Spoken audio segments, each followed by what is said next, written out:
And John, you marked that. All right, thank you very much. Good morning. We have a very interesting presentation today from Janalee Heinemann. She is the coordinator of research and international affairs at Prader-Willy Syndrome Association, USA. She has a Master of Social Work, MSW, Washington University, St. Louis. She was a volunteer for almost 16 years at PWS, then became the Executive Director, Director of Research and Medical Affairs, Coordinator of Research and International Affairs, co-founded the MO State Chapter of PWS, wrote chapters for all 3 editions of Management of PWS, numerous articles, 2 booklets, and presented her thoughts across the world, including Italy, New Zealand, Israel, Taiwan, China, Japan, Mexico, Chile, Brazil, France, Germany, Romania, the UK, and Armenia. She is going to speak from her personal experience as well, because she is the parent of an adult son who suffers from this particular ailment. On my personal front, she and her husband, Al, are my neighbors at Siesta Key. And when our district governor-elects came to Sarasota, 17 DGEs, I was hosting Indian DGE Pramod and his wife Prem. So when they started asking me, so exactly how is America? Because this was their first trip here. And I said, well, I can tell you that the America you see on the television, you know, those presidential debates and so on, that's not the real America. So I will show you the real America. And I introduced them to Janalee and Alan. And they went back taking some absolutely wonderful and right impressions about America. Now, had they asked me about the right to carry gun, I would have introduced them to Andy. But that's a different story. Please join me in welcoming Janalee Heinemann. And thanks to meeting the wonderful folks from India, I got the honorary India Rotary pin. So I've heard wonderful things about your club, and I do intend to join the Rotary because you really have the spirit and the motto that I believe in, both nationally and internationally. So you'll be seeing me. I don't know about the 7:30 in the morning meeting, but at least the noon one. So, we have, with Prader-Willy Syndrome, it's the most common known genetic cause of life-threatening obesity in children. So the big question is, will our children grow up like Cameron or like Sheila, who died at age 21? I took that picture about a week before she died of obesity-related complications. But as an organization, the national headquarters is here in Sarasota. We've been an organization for 40 years, and we're making a big difference in the lives of our kids. This is part of our new generation. Our son Matt was diagnosed almost at birth. He was diagnosed originally in 1956 by Drs. Prader-Willy and Labhart. But Dr. Labhart was Lee Sr., so his name got taken off. But really the work was done before that by Dr. Zellweger, who left Switzerland and came to University of Iowa, where my husband was, and he diagnosed Matt at 3 months of age. But back then it was just a diagnosis. You didn't have a clue what to do about it. And this is Dr. Prader with Dr. Zellweger. So when I met Al, I actually met my stepson. I raised him and his sister along with my 3 biological children, who at that point were in their late teens. But Matt, as you can see, was well out of control weight-wise by age 5. But fortunately, we went and got educated, went to our first national conference, and were able to turn things around. But he would have been in real trouble very soon. So in this day and age, not back then, but in this day and age, there is a DNA methylation test that can be done to diagnose Prader-Willi actually at birth if the doctor knows what they're looking for. And you know, it's genetic, but it's not inherited other than a rare subset. But I'm going to talk about it in two stages. There's new information that it's more of a multi-stage syndrome, but the easiest way to understand it is in the two-stage, which are the two main stages.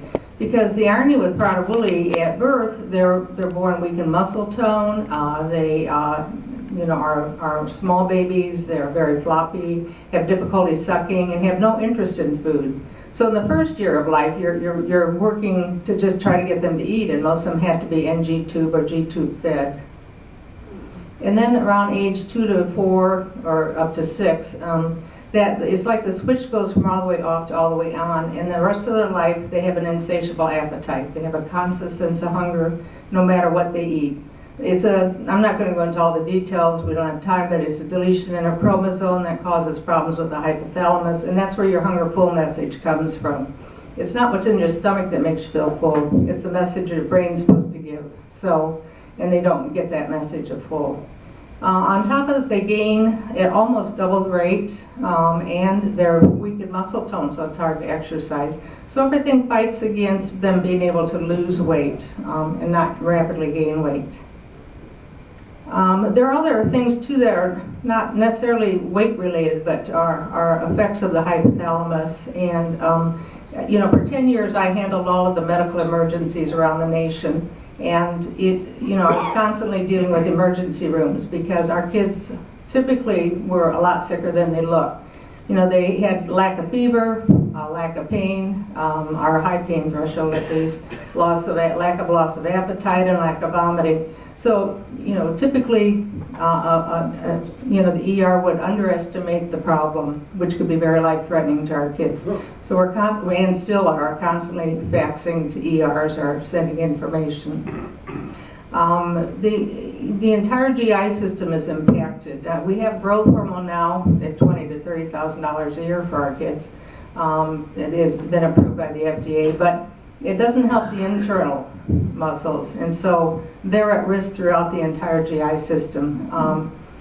Many of our kids have choked to death, and we've done a recent study that shows that basically the food doesn't go through the esophagus as it should, and it sticks there, but it feels like it's down. So you take that on top of an older kid sneaking food because he doesn't want to be caught, and then not chewing it right, and then you know, you can understand why they would choke to death. In the general population, kids that choke to death are 1 to 4 years of age, but with Prader-Willy syndrome, the average age is 24. And then you go down to the stomach. Well, another study we sponsored shows that our kids have delayed stomach emptying, which is officially called gastroparesis. So with that, then, and actually, ironically, our slimmer kids, now keep in mind they're kept slim because of external controls. They don't get the internal control, they can't. So that they will maybe have an overeating binge, and the holidays is a big risk factor. So that then it's delayed the emptying in the stomach, and so what can happen is the side of the stomach wall can become necrotic and perforate. Add that to the fact that the doctor in the ER is typically not going to appreciate the problem, and you've got potentially rapid death in that kind of situation. These are two young men I knew personally that were doing well until they had the stomach perforation and died.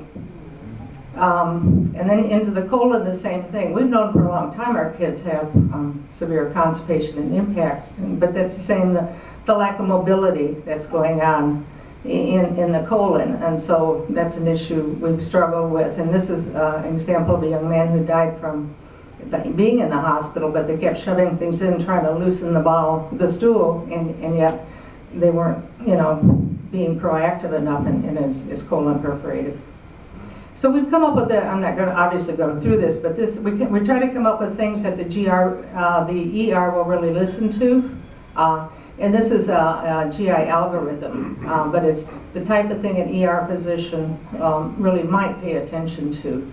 So that's what, one of our focuses is what will our physicians and what will ER physicians especially pay attention to. There's a lot of anesthesia and postoperative issues. We're not going to go through these, but just to show you that there's, on these two issues, that can be life-threatening, if they're not careful with the anesthesia and postoperative issues.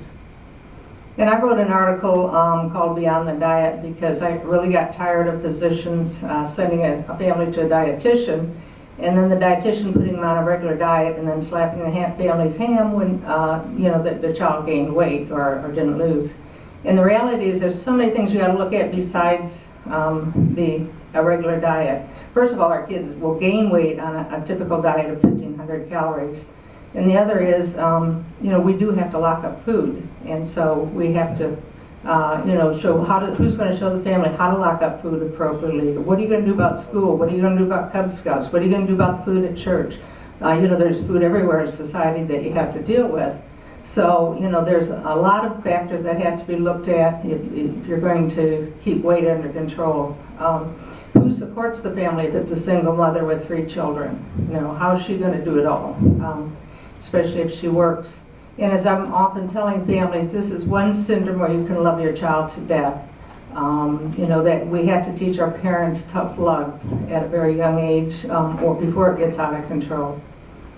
And there's food everywhere in society, really. When you think about it and you look around, there's almost no place you can go where there isn't food that's going to be an issue, and parents always have to be thinking ahead. And the reality is, even though we're keeping a new generation, a lot of them slimmer, obesity still kills our children. These are all children I knew or I knew their parents who died. And the median age of death yet with Prader-Willy Syndrome is 29 and a half. So, and if you look at the BMI, we've studied the deaths. The typical BMI should be 25 or less. And over 50% of those that died had a BMI of over 50. Which is extremely obese.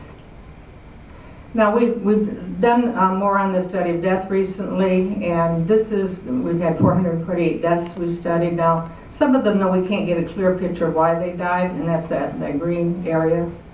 So we take those out to 306, and if we look at those, you've got we say 22% obesity, but you have to add the respiratory, which is typically obesity related, and the cardiac.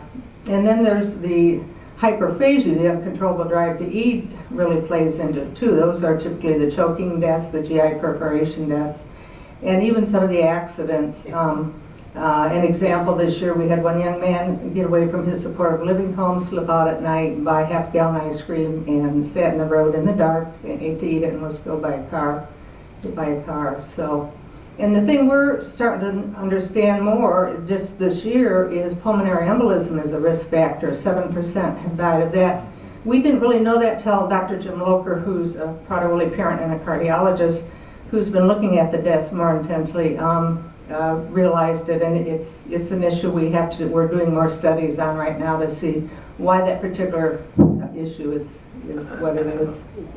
So the issues for the child with Prader-Willy are significant, as you can imagine. These are just quotes from my own son. When we came home after our first conference, realized we had to lock up food, we felt bad, we felt sad about it. But he thanked us. He said, my hand, I try, but my hand reaches in the refrigerator and I can't stop it. So it took some of the pressure off him.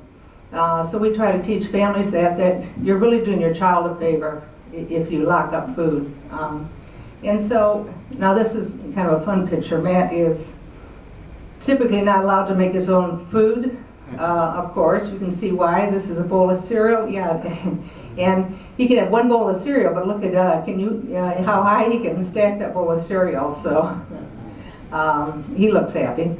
So, and our kids are, in a lot of ways, lead a tough life. They really do. I worked with pediatric oncology for 10 years, and everybody felt sorry for kids with cancer, as well they should. But in comparison with Prader-Willy syndrome, you see an obese child throwing a tantrum over food, you're not going to get that kind of sympathy for them. But this is written by a young man who I took excerpts from something he wrote me shortly before he died.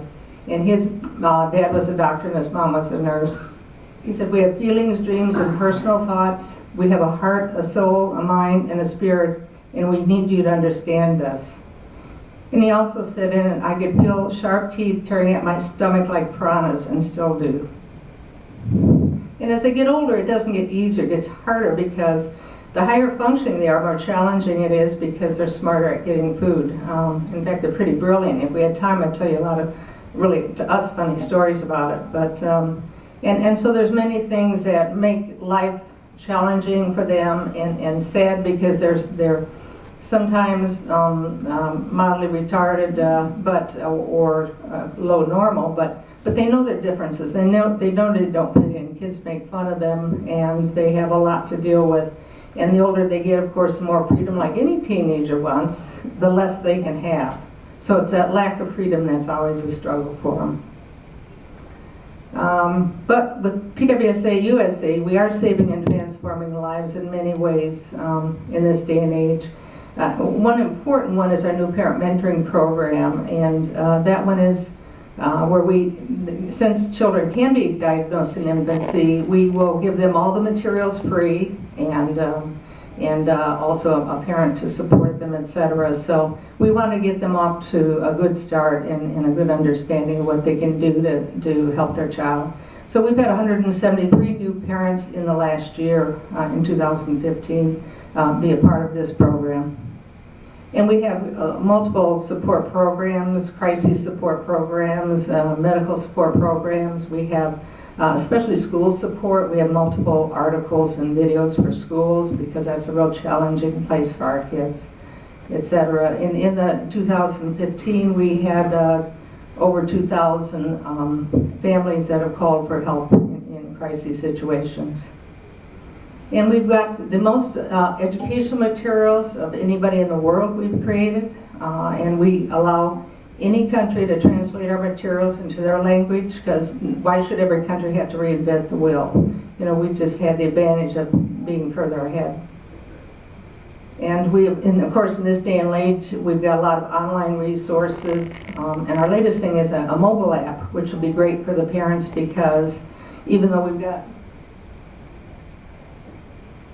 this little book for medical alert, and I had it made small so parents could carry it in their wallet or in their purse and or their car, etc.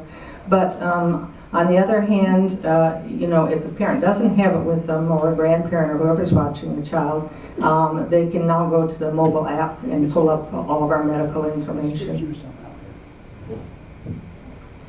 And we've been fortunate that Clint Hurdle, who of you know about Clint Hurdle here?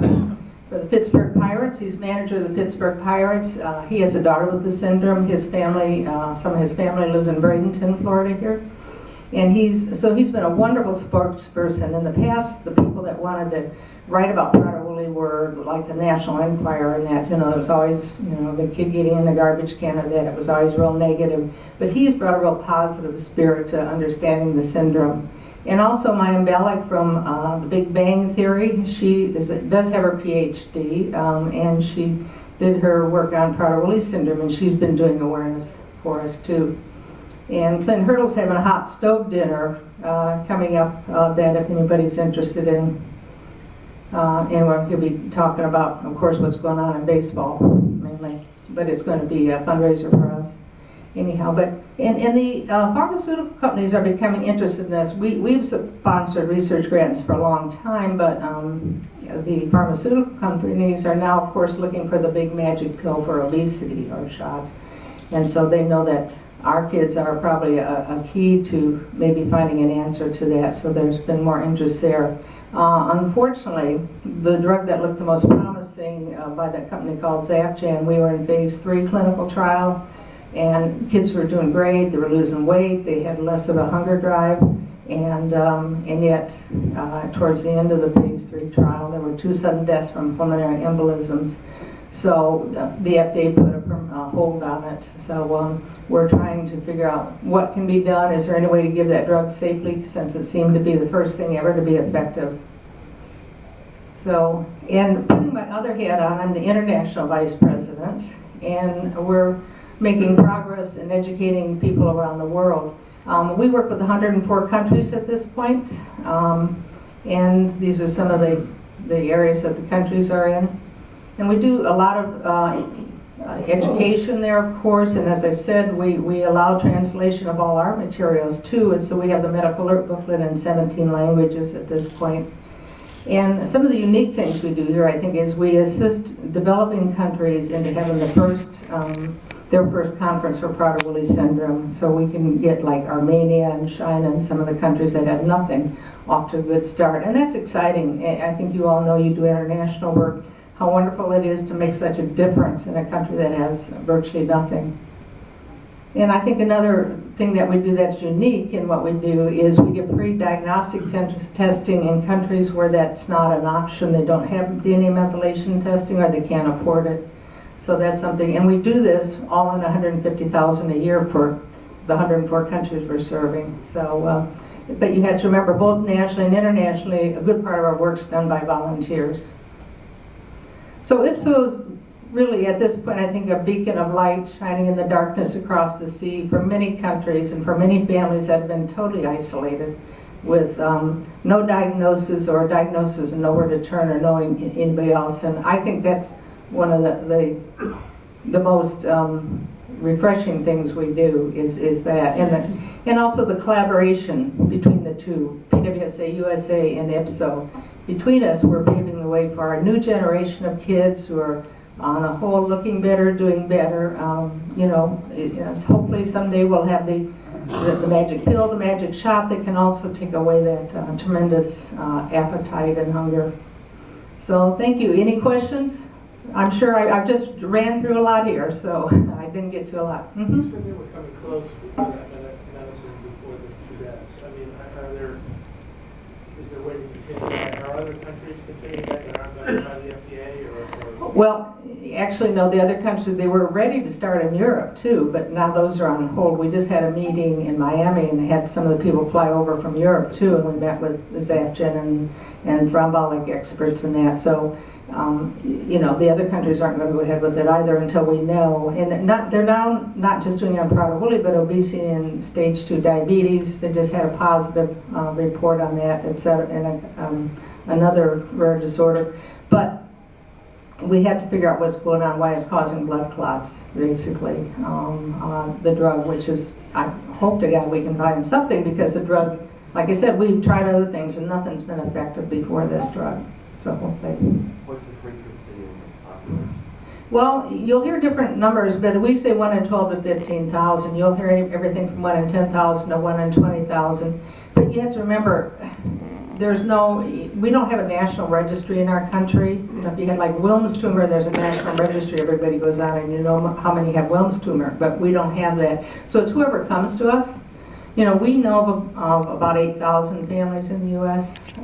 That are dealing with the syndrome, but they had to come to us. And then there are other countries where there's virtually nobody diagnosed, or maybe a few diagnosed, because there's just not the knowledge, the awareness. And some really poor countries, say in Africa, they probably don't live beyond that infancy stage because of the nurturing that has to be done in that first year of life.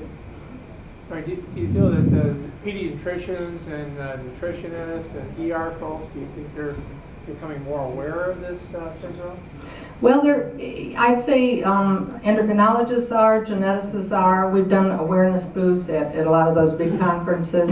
We need more awareness in the general pediatrician, NICUs. We have information for them, but making sure they get it, you know, is the hard thing. The same ER is really hard.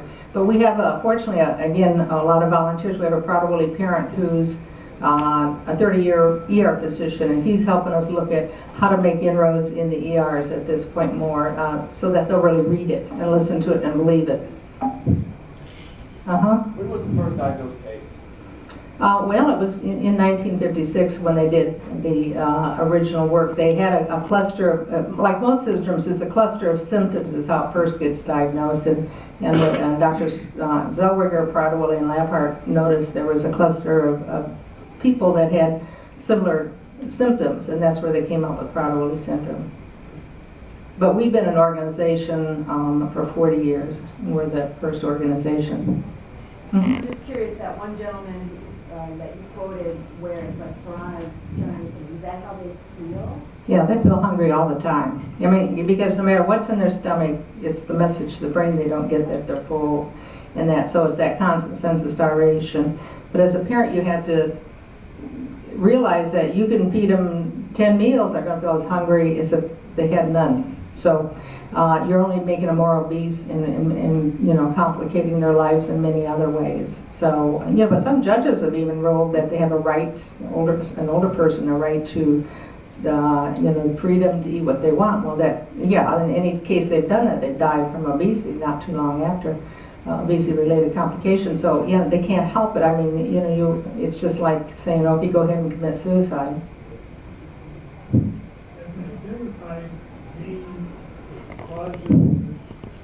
Yeah, it's you know, and I've got a lot of genetic stuff, but I figured you didn't want to go into that at 7:30 in the morning, so. It's chromosome 15, there's a deletion in chromosome 15, and there's subtypes, there's 3 subtypes of that. So that's where the problems lie, and that impacts on the hypothalamus, which is the key part of the brain that's dysfunctioning. Because there's things in the hypothalamus you don't realize are related, like the high pain threshold and things that you don't realize that all comes from the hypothalamus. In fact, we deal with what we call Prader-Willy-like, and the official name is hypothalamic obesity, where somebody who's been perfectly normal, a child that's been perfectly normal, has a brain tumor, and if they impact the hypothalamus, when they take off the brain tumor, they can become very Prader-Willy-like with the appetite and the weight and everything. Yeah. I guess another mitigating factor is depression, anxiety. Oh, sure. Yeah, I mean, you know, it makes sense that, well, first of all, the hypothalamus is part of where that comes from, and then the other is just the sheer fact they have to live the way they have to live will, as they get older, especially cause more depression and anxiety. A lot of our older kids are on antidepressant type drugs. Yeah. Any other questions? Well, thank you. I'm glad you know.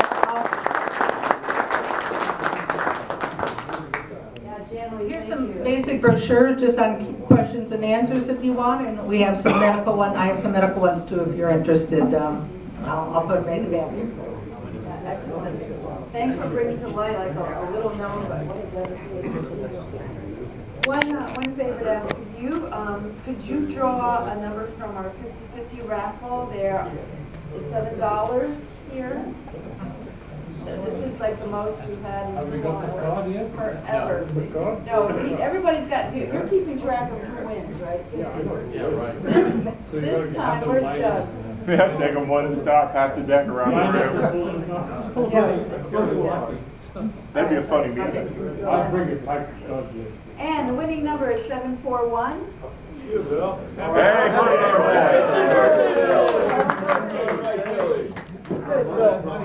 Wow. how about that? Happy birthday. Buy a lotto ticket tonight.